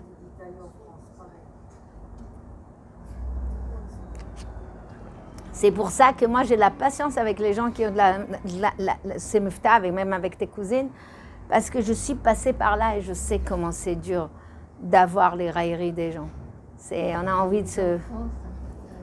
Mais en France, on se moque de n'importe quoi. C'est une culture. Les Français, ils parlent comme ça, avec l'accent. Et le re, le me, le... Bon, bref. Donc, certaines savent que j'étais maîtresse même de CP. Donc, imaginez-vous, moi, une Israélienne, qui devait enseigner des en, des on, des un, des et, l'accent aigu, l'accent grave, le u, le e, le e. Ya baba, le soir, j'étais rigolim devant le miroir. Ça a été très dur. D'ailleurs, il y a des parents qui venaient dire, dites-moi, Madame Béard, mon fils, il a un accent un peu israélien. Mais je vous raconte pas des blagues, c'est émettre les amita, babarabi et témoin. J'en ai fait couler des larmes. Des gens très, malheureusement, qui se croyaient supérieurs. C'est pas grave, je pardonne. En tout cas, quand on passe par là, eh ben, croyez-moi, alors aujourd'hui, quand les Français y parlent, à des milliers de kilomètres, entre un mot et un autre, mais il n'y a pas le en hébreu. Quand vous faites entre les mots, vous vous trahissez, même si vous avez l'accent israélien. F autobus, okay. C'est dommage. Donc, c'est vrai. Alors, vous comprenez que le miftah, c'est quoi le miftah? C'est justement la musculation à l'intérieur. Les Israéliens, ils n'ont pas le U. Pour avoir le U, regardez comment la gorge et le gut, U. Ils n'ont pas ça. Demandez à un Israélien, miskin, pendant une heure, il est ou. Non, je suis israélienne, je dis U. Pas E. U. Atma, tu sais dire U. Alors, dis-moi, c'est E. Oui. Ah, voilà. Alors, peut-être les Marocains, ils étaient déjà, oui, bien. Alors, vous voyez, bon, bref, il y a aussi des méthodes, Borel et Maisoni, le on, le un, le ouin, tout ça, j'ai appris, j'étais obligée. Bref, pourquoi je vous raconte ça? Que c'est terrible d'être humilié. Donc, quand vous êtes humilié et que vous ne travaillez pas votre sensibilité, vous allez en vouloir à tout le monde. Donc, la première chose, c'est de travailler sa sensibilité pour que quand ça vous arrive, comprendre que c'est un message d'Akadosh Baruch Hu, que vous devez passer par là et que c'est une occasion aussi de Bezrat Hashem, de grandir et de demander à Hashem. Maintenant, il y a même pas 10 ans, 15 ans, je donnais un cours et il y a une personne qui m'a connue, d'ailleurs ces deux femmes-là, apparemment elles me connaissent depuis l'école à 16 ans. Elles se rappellent que j'étais israélienne avec mes sœurs. Donc vous voyez, vous avez des témoins. Donc du Rinci. Voilà. Donc, pourquoi je dis ça? Oui, alors il y a 10 ans, je donnais un cours. Et vous savez, en plein cours, moi, je dois penser français et parfois je décode en français. Et chercher le mot en hébreu. Et le mot en français n'est pas bien sorti. Je ne sais pas ce que j'ai dit. Je me rappelle pas. Une amie à moi, à table, elle est à côté comme ça. Imaginons que c'est Rosan. J'ai fait « ha ha ha ha ». Elle rigole. Elle répète le mot. Tu dis « bon ». J'ai fait semblant de rien. J'ai avancé. Le cours prochain, je vous parle des gens qui répètent, qui font toujours la même chose. Elle est à côté. Elle écoute le cours.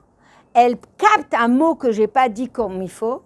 Elle fait une redondance, elle répète le mot, elle se moque, elle va dire à la deuxième. 2 fois. Hein? Voilà. Donc, vous comprenez qu'elle tire... Non, elle tire plaisir de... Il y a des gens qui se moquent, pourquoi? Parce que plus on t'écrase, plus on se sent bien. D'accord? Ok. Alors, parce que tu leur fais de l'ombre, ou parce que tu les gênes, ou... Tu ne sais pas pourquoi. Quand j'ai vu que ça fait 2 fois et que c'est pas vraiment, j'ai pris mon courage à deux mains. Après le cours, je suis partie chez elle et je lui ai dit on peut boire un café ensemble? Elle a eu la fouja de sa vie. Et ça a été terminé. Ça veut dire qu'il faut avoir le courage. C'est la réponse pour toi, Susanna. Des fois, c'est des gens qui sont grands. Quoi, grand? Des gens de 60 ans, 65 ans. Ah, des personnes âgées. Elle est mignonne. Grand. Mais c'est ça, elle veut dire. Oui. Par exemple, imaginons, vous allez chez votre tante qui a plus de, je ne sais pas, et vous venez la visiter, et ça m'est arrivé, et sans faire exprès, vous vous êtes prise dans le tapis, un truc, et elle est là. Encore la gaffeuse, toujours la même chose. Devant. Alors ça arrive, elles te disent comme ça devant tout le monde. Si c'est quelqu'un qui te taquine, tu dis rien, tu la regardes. Si ça vous fait plaisir de ressortir un passé et de vous manquer parce que vous ne voyez pas des qualités avec moi, en moi, c'est pas grave, restez comme ça. Ça veut dire il faut lui dire gentiment, ça s'appelle Sfat Segi Naor. Ça veut dire Béa Kefin, c'était déplacé ce que tu as fait. Gentiment. Mais pourquoi là tu te tais pas? Pourquoi là? Alors, il faut savoir. Pourquoi là, je dis pas avec Non, la différence, c'est une personne qui répète. Mais Hachem, il a toujours accepté qu'elle répète. Non, je te répète à toi, Sandra. Si tu as eu une humiliation one shot, une fois, dans une asefatorim, dans un restaurant, lors d'un anniversaire, un Shabbat, tu vas pas faire une histoire à chaque fois. Tu vas pas tac, régler tes comptes sans arrêt. Il faut savoir accepter. Bon, kaparat avonot. Maintenant, tu as dans ta fréquentation une personne comme ça. Moi, j'ai eu un ami d'un ami, bon bref, il est venu avec sa femme et dans une soirée. Et puis moi, je le connaissais pas, mais c'était des amis qui sont venus. Tout d'un coup, une blague, bombe. Une deuxième blague, bombe. Une troisième. Moi, je m'excuse, c'est pas ma fréquentation. J'ai dit à mes amis, vous voulez les voir? Allez-y, moi, c'est pas ma fréquentation. Donc, j'ai choisi mes amis, je m'éloigne. Tu comprends? Je ne veux pas lui faire son caractère. Maintenant, imaginons que cette personne qui vous titille, c'est votre mère, c'est votre belle-mère, c'est votre tante, votre mari. Je ne sais pas, à table. Tout simplement, tu n'as pas besoin de régler. Après le repas, tu vas dans la chambre avec lui ou le soir, tu dis, écoute chérie, là vraiment, sache que ça m'a fait mal devant les enfants. Sache que c'est blessant. Tu aurais aimé que tu as parlé de ma mère, tu as parlé de moi, tu as parlé de mon régime, tu as parlé... Je ne sais pas. Tu veux que je parle, toi aussi, comment tu... Non, je te respecte. Je ne t'écrase pas devant les gens. Je te donne ta dignité. Tu dois t'exprimer. Donc, tu as compris la différence. Quand c'est une humiliation watch out... J'ai compris ce que vous voulez dire, mais j'arrive pas à comprendre le sens par rapport à Hachem. Hachem aussi, si ça fait 10 fois que le mari vit avec sa femme, on peut aussi dire que Hachem, il a validé les 10 fois. Non, il a autorisé les 10 fois. Et la personne qui fait, il y a une deuxième loi dans la Emouna et le Bitachon et on glisse dessus. Abba l'ita, non. Megalgelim zchut al yedei zakai, megalgelim chova al yedei chayav. Ça veut dire, Hachem, il teste les gens. Ça veut dire, ton mari, il a raté l'occasion de se la fermer. Il a eu la bechira. Une fois, 2 fois, 3 fois, tu l'as averti, mais il continue. Donc, c'est des tests pour lui, parce qu'il doit s'améliorer. Quelqu'un qui fait l'ilchot lashon hara, il fait attention. Quelqu'un qui fait attention au shratzim, il vérifie la salade. Quelqu'un qui fait un nida comme il faut, il étudie. Hachem ne va pas le mettre dans un guet-apens, dans une situation où, paf, il tombe sans faire exprès, il a vexé, ou sans faire exprès, il n'a pas fait nida, ou sans faire exprès, il a mangé pas caché. Qui sont les gens qui tombent? Généralement, c'est les personnes qui ne sont pas vigilants et qui n'apprennent pas la halachot. Vous comprenez? C'est sûr que si tu ne réponds pas, c'est kaparatavonot de toute façon. Si tu ne réponds pas, c'est kaparatavonot. Alors maintenant, on finit. Rav Welbe dit, pour ne pas développer des maladies, on doit s'exprimer. Si c'est une fois et que vous ne connaissez pas, on passe. Mais attends, la personne, elle te rappelle un truc, elle revient à la charge. Attends, tu n'es pas sa victime. Donc, elle, tu dois lui faire une tochacha. Et qu'est-ce qu'il dit Rav Welbe? Il dit, va lui dire, va l'informer. Parce que quand tu l'informes, tu lui donnes l'occasion de changer. Maintenant, si elle ne veut pas changer, son libre arbitre, ses tests, elle sera payée sur ça. Un jour, j'ai donné ce cours dans une keila et une femme elle m'a dit, oui, vous vous rendez compte, Madame Béard, mon frère à table, devant tout le monde. Il m'a fait un...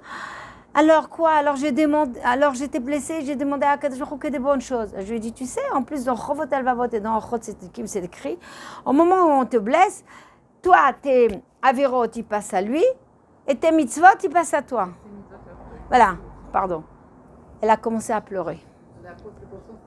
Elle dit non, Madame Béard, non, le pauvre mon frère, il n'est pas marié, il n'a pas de chance, il fait beaucoup d'avérotes, si en plus je lui donne mes avérotes. Elle a eu pitié de lui.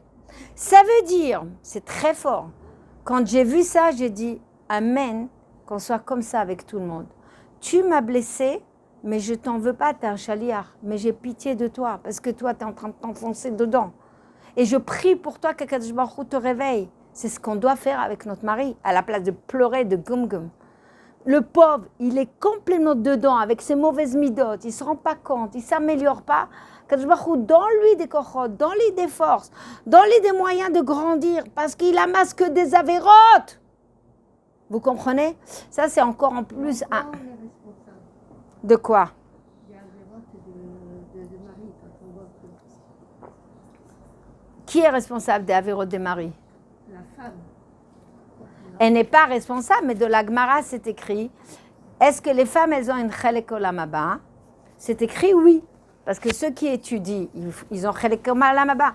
Mais les femmes, elles n'ont pas l'obligation d'étudier la Torah. Comment elles vont chelek olam haba? Alors qu'est-ce qui est écrit? Elle satisfait le mari, elle est là à lui permettre l'étude, elle garde ses enfants. Donc c'est sûr que le chelek que le mari il a, elle est là. D'accord? Mais maintenant, une femme qui ne tire pas son mari vers l'étude, je ne sais pas, par exemple, elle est trop frontale, elle le saoule. Tellement elle a saoulé qu'il est devenu aversif. À la place, j'ai connu une femme, écoutez cette histoire, elle est magnifique. Une femme m'a raconté qu'elle a fait un shidour quand elle était jeune, et avec un avrer. On lui a dit, l'avrer, il est intelligent, il a des capacités. Bon, alors on lui a fait le shidour, elle s'est mariée.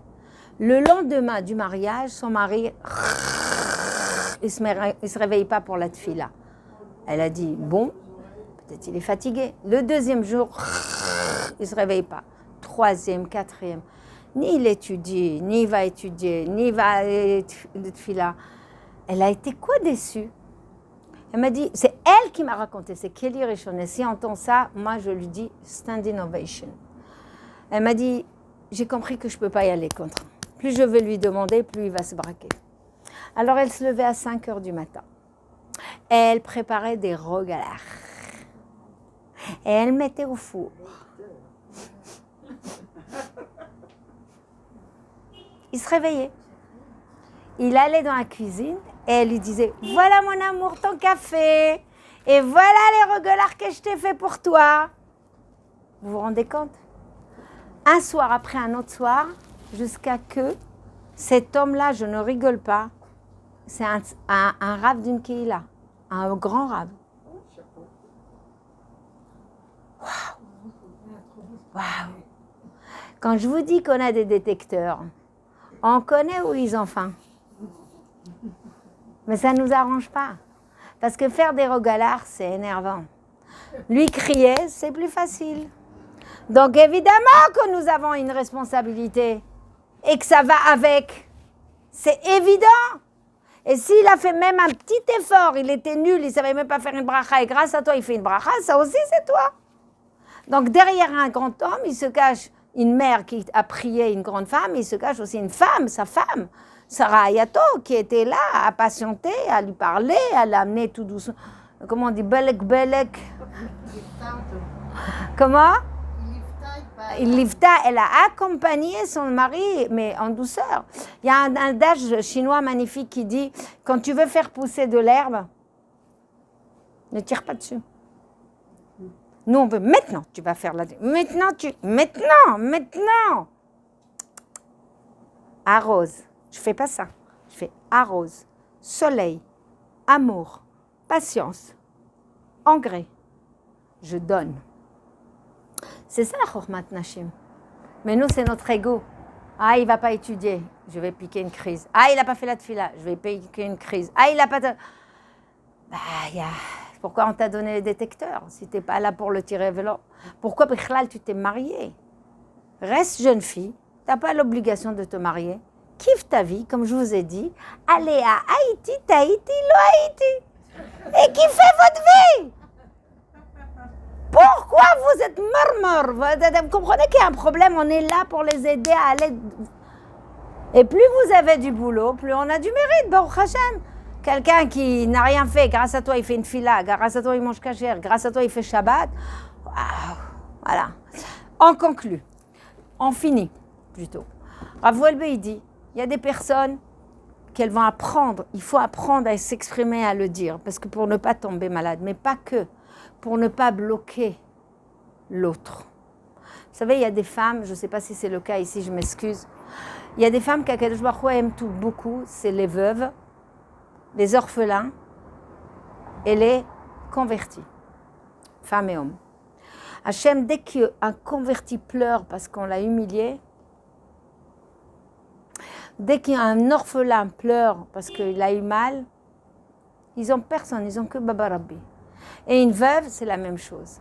Ça veut dire qu'une veuve, quand elle prie pour le Ham Israël, pour la santé et tout ça, sa prière, elle monte, il écoute tout de suite. Mais elles sont très sensibles. Et à la place de mettre la sensibilité pour le Ham Israël, où elles mettent la sensibilité par rapport à elle. Imaginez-vous un enfant, un garçon unique, que la maman est veuve.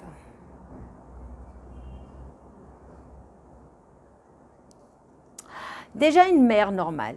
Son fils, il lui dit, écoute, maman, on va passer manger à midi. Et ils ne sont pas passés à midi. Il est déjà 1h moins quart. Il a eu une retenue au travail. Sa femme s'est disputée avec lui. Le gosse, il a vomi dans la voiture. Je ne sais pas, moi. La mère, comment elle est? Midi 35, midi 36, midi 37. Ils ne sont pas encore là. Ah, ça doit être la belle-fille. Elle a dû l'énerver. Elle a dû aller d'abord chez ses parents. Ah, ben, elle lui a pris la voiture. Ah, donc, c'est une peine. Mais là, tu es en gang. Une almana, quand on lui fait de la peine et qu'elle ne se travaille pas, hein, sans le vouloir, elle peut être peinée et donc avoir des kpédotes vis-à-vis de qui? Son fils. Et donc, elle peut lui bloquer la parnassa, problème de santé, problème... Vous imaginez? Elle est dans le bateau. La plupart des femmes me disent, oui, on a souffert parce que c'est l'Aïnara.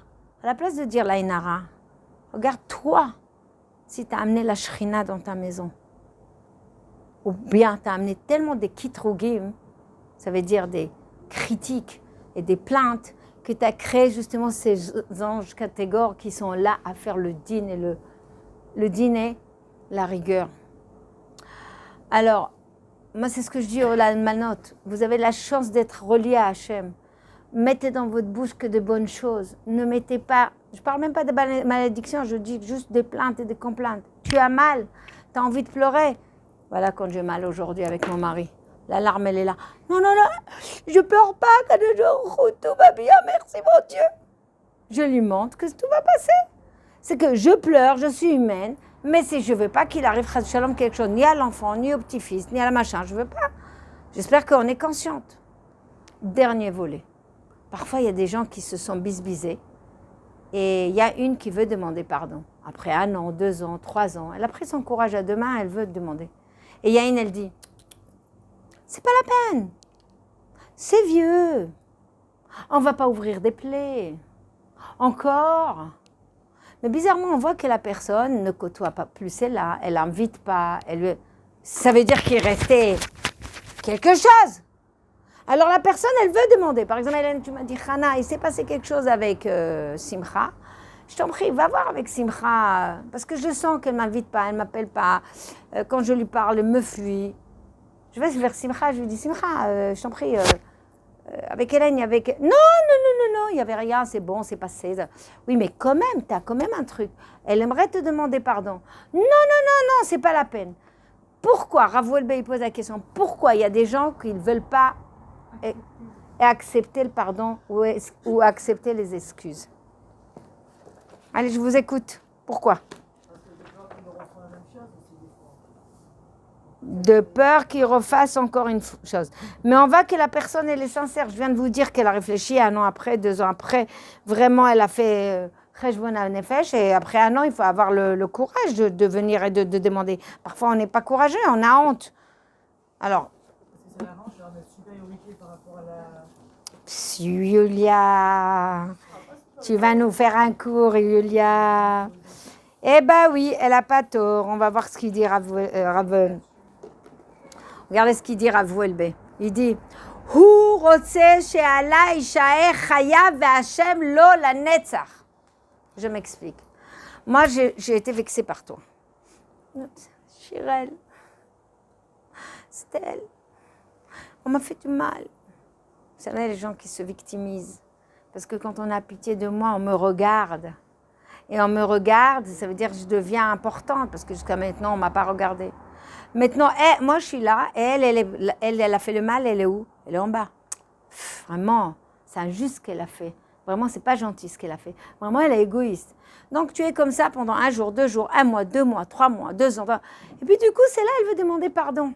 Ça veut dire que si je lui donne son pardon, alors elle regagne de dignité. Ça dépend de la gravité de la chose. Attends, mais inconsciemment, ça ne nous arrange pas. Et il dit, qu'est-ce qu'il dit, Rav Welbe? Il dit, Shamati, chez Zoï, Rish'ut. C'est une attitude des Rachaïm. Ça veut dire que je ne sais pas si vous comprenez, c'est comme si ton fils, il a pris le portable de ton mari et il s'est cassé. Ton mari, il lui fait la tête, la moto, la voiture.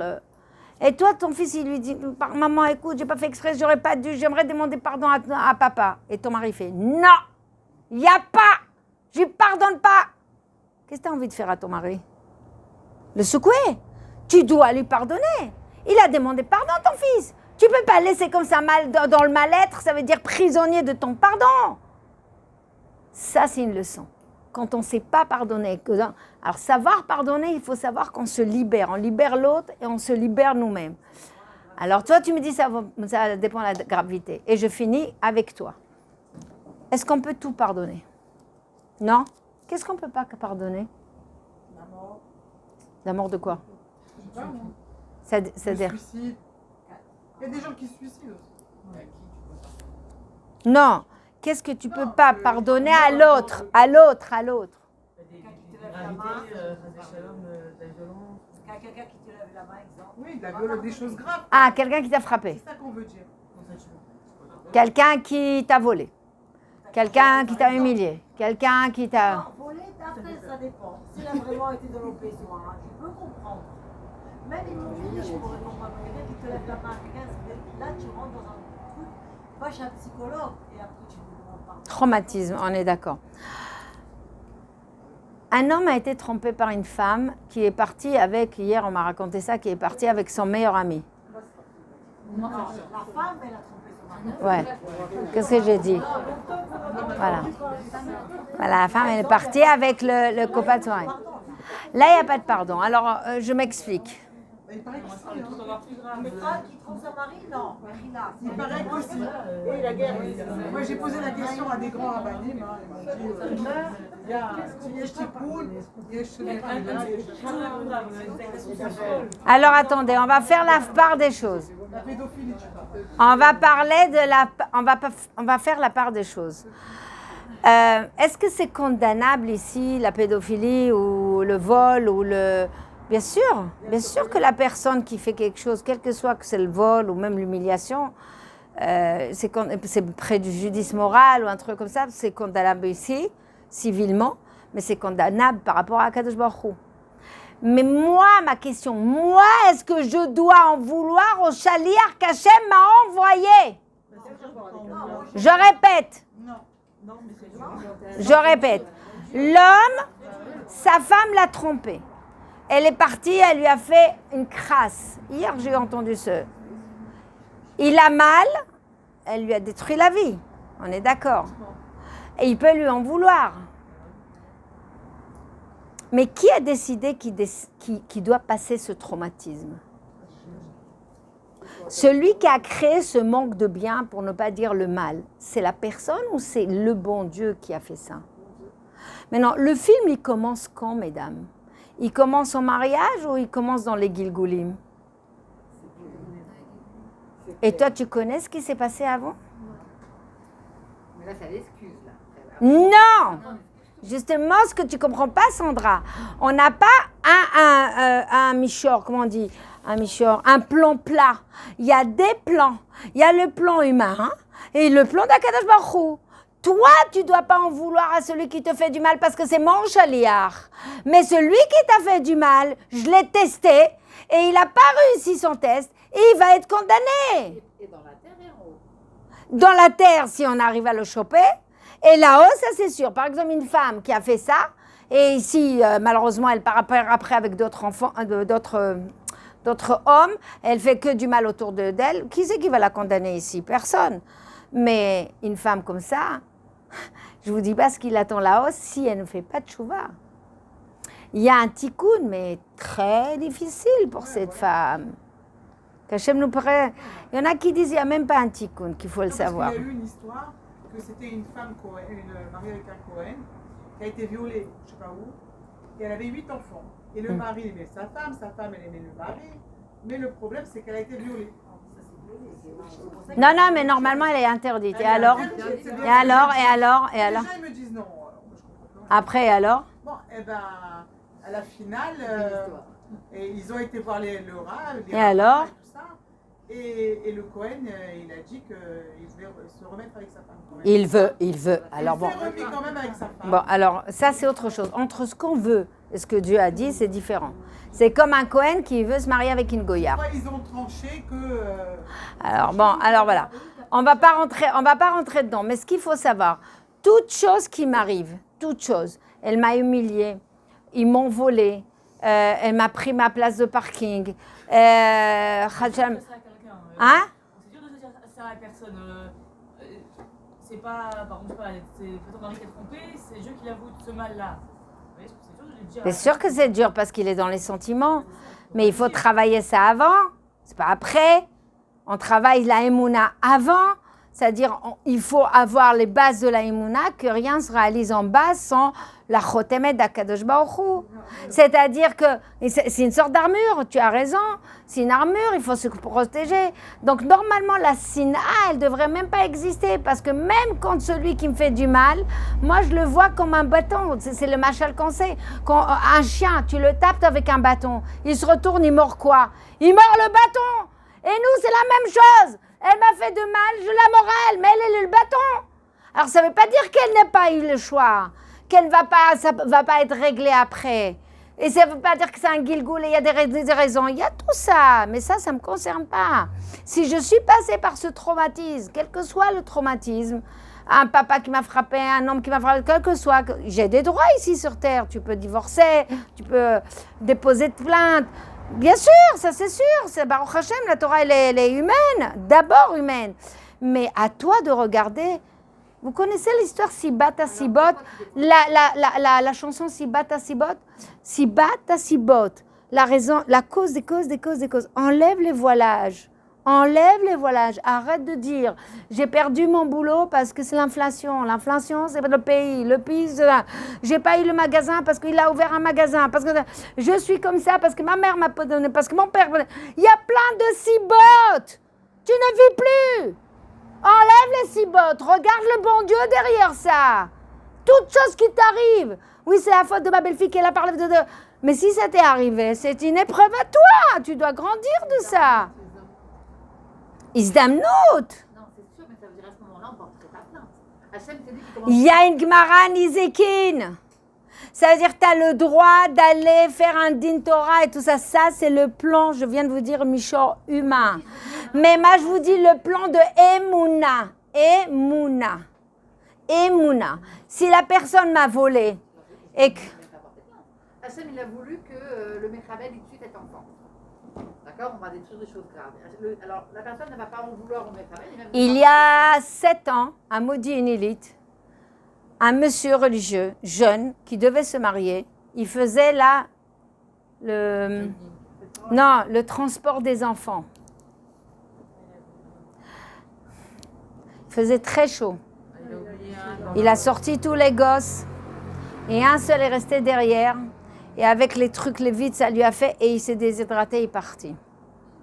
Avez-vous lu, j'ai une smarmorette, avez-vous lu les témoignages des parents et du grand-père? Oui, moi je l'ai pas. Alors, tu as raté quelque chose. Et tu n'étais pas pour. Tu n'étais pas. D'abord, tous les journalistes qui ne sont pas religieux. Assassin, tout de suite, on la met en prison. Les religieux, de toute façon, ils n'aiment pas les enfants. Ils sont... Attends. Ça s'appelle une rachlanout. Ça s'appelle, aux yeux des gens, ça veut dire que c'est une négligence. Donc, je finis. Ses parents, cette maman, elle disait, je dors, je pleure, c'est dur. Mais cet enfant, il devait partir de toute façon à cet âge, que ce soit dans la salle de bain, dans l'escalier, dans la fenêtre ou dans la voiture. Donc, la chose devait arriver. Que ce soit par un méchabel, un juif ou un truc, mais ça les a peinés. Regardez la grandeur des mounas, il faut décoller un peu. Quand ça nous peine que ça a été un juif, que malheureusement que ça a fait un chilou Hashem, et en plus le pauvre il devait se marier, ils l'ont mis en prison. Vous savez ce qu'il a fait le grand-père? Il a témoigné, il dit, dans la Gemara c'est écrit, quand je coupe sans faire exprès ma main droite. Est-ce que ma main droite vient et dit, tu m'as coupé, ben je te coupe? Am Israël, c'est ça. Tu ne peux pas en vouloir à la chose qui fait partir. C'est Akadosh Baruch Hu qui t'a choisi. Et qu'est-ce qu'ils ont dit les parents et les grands-parents? Ils ont payé un avocat pour plaider non coupable. Quel niveau d'émouna! C'est des gens qui voient face to face Akadosh Baruch Hu. Et nous, on est loin. C'est la voiture, c'est le soleil, c'est le transporteur, c'est le baba Gégé, c'est le machin. Et réveillez-vous, hein. C'est horrible de penser comme ça. Alors on va en vouloir à tout le monde, Sandra. Parce que tout le monde fait des gaffes et parfois ils font exprès, mais ils n'ont pas eu le temps de s'améliorer. Tout le monde a le droit à la tchouva. Tout le monde. Même le tueur, ils avaient des harémiklat. Tout le monde. Hachem, il ramène tout le monde. Je finis une histoire. J'ai une histoire entre deux sœurs. Une qui en voulait à Séla parce qu'elle lui a pas fait ce qu'elle voulait. Et elle lui en voulait. Une, elle a commencé à étudier un peu la Torah. Elle m'a dit, Chana, je veux lui demander pardon. Je vais chez la sœur, je lui ai dit, c'était Rosh Hashanah. Ou la veille de Rosh Hashanah. Je lui ai dit, écoute, elle veut te demander. Ah non, je lui pardonnerai jamais ce qu'elle m'a fait. Avec mon fiancé, avec moi. Elle m'a sorti des raisons valables. Vraiment, c'est pas gentil ce qu'elle a fait. Presque schmette. Non, mais vraiment. Mets-toi à la place. J'ai eu de la peine. J'ai dit, mais t'as pas compris. Si tu lui pardonnes pas, tu peux lui bloquer les enfants, son mari, des problèmes de... Tu veux que ta sœur, elle ait... Je m'en fous, c'est son problème. Elle a fait, qu'elle assume. Cette face de cruauté qu'on a à l'intérieur et cet égoïste qu'on veut que l'autre y paye. Ça se trouve, c'est la même partie de ton âme et que tu te rends même pas compte. On ne sait même pas. Et il a fallu que je la supplie, mais pardonne-lui. Elle va t'appeler, elle va te dire... Non, enfin, qu'est-ce que je lui ai dit? Je lui ai dit, tu sais, ok, ne pardonne pas. Demain, c'est Rosh Hashanah. Si toi, tu estimes qu'il y a des cas qu'on peut ne pas pardonner, alors le roi des rois, il va estimer que lui aussi, il a le droit de ne pas pardonner. Il y a eu un silence. Elle me dit, attends, mais tu me maudis là? Je dis, non. Je te dis que toi, la reine des reines, il y a juste au-dessus de toi, le roi des rois. Si toi, tu prends le droit de ne pas pardonner, lui aussi, il va prendre le droit de ne pas pardonner. La reine des neiges, elle n'a pas de cœur. Et le silence est fait. Bon, d'accord. Ça sort pas du cœur, mais bon. J'ai dit non, je vais entendre 3 fois Mochelet. 3 fois. Elle m'a fait ça. On dirait que je lui ai arraché le cœur. Mochelet. Elle pleurait Mochelet. Elle avait du mal. Et à la fin, elle me dit, ah, tu m'as eu par la force. Je lui ai dit, avec des gens qui n'ont pas de sechel, c'est pas par l'amour qu'on vous a, c'est par la force. Si on ne sait pas pardonner, d'abord on se fait du mal à nous. Et on fait du mal à notre peuple. Tout le monde a le droit de revenir à la tchouva. Tout le monde. Celui qui m'a volé, celui qui m'a frappé, celui qui m'a fait un préjudice. C'est ça, Avat Israël. Il n'y a pas de sina. Et il n'y a pas de sinat trinam, il n'y a pas de sinat, même s'il y a une cause, ce n'est pas eux. Ils sont désenvoyés avec des mauvais choix. Certes, tu as raison.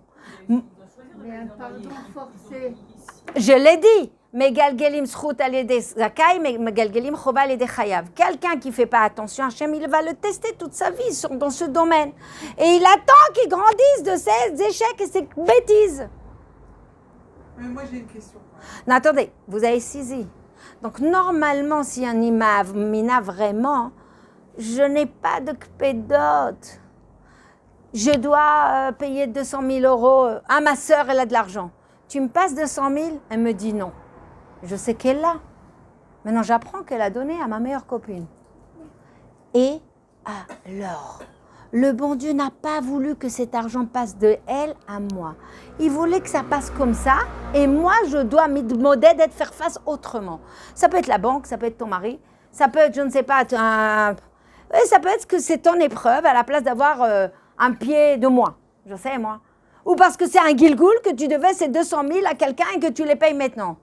Il y a tellement des raisons à Kadosh Baruch Hu. Pourquoi je lui en veux ? Pourquoi je lui en veux ? Quand il y a un sin'a et quand il y a des kpedot, ça vous montre le niveau, et ça vient des colères. Ça montre, c'est votre jauge interne pour voir votre niveau de emuna et bitachon. C'est votre jauge. Personne ne va vous juger. Vous. Des fois, j'aime pas cette personne, je préfère éviter, sans avoir l'aide. Bravo!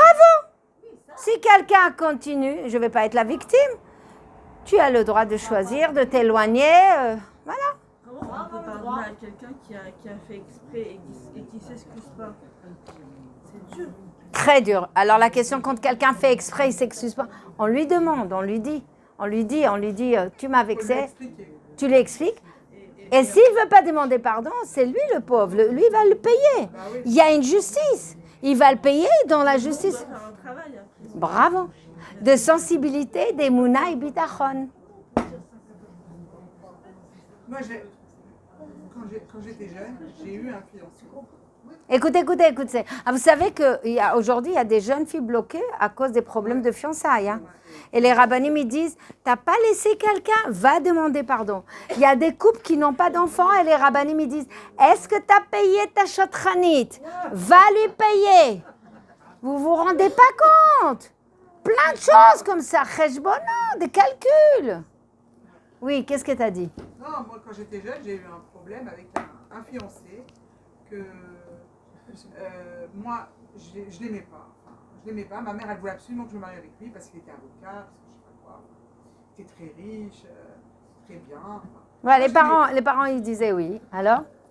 non, c'est pas une Tunisienne, ma mère, c'est une Parisienne d'origine d'Algérie, mais vraiment, elle, je sais pas ce qu'elle avait avec celui-là.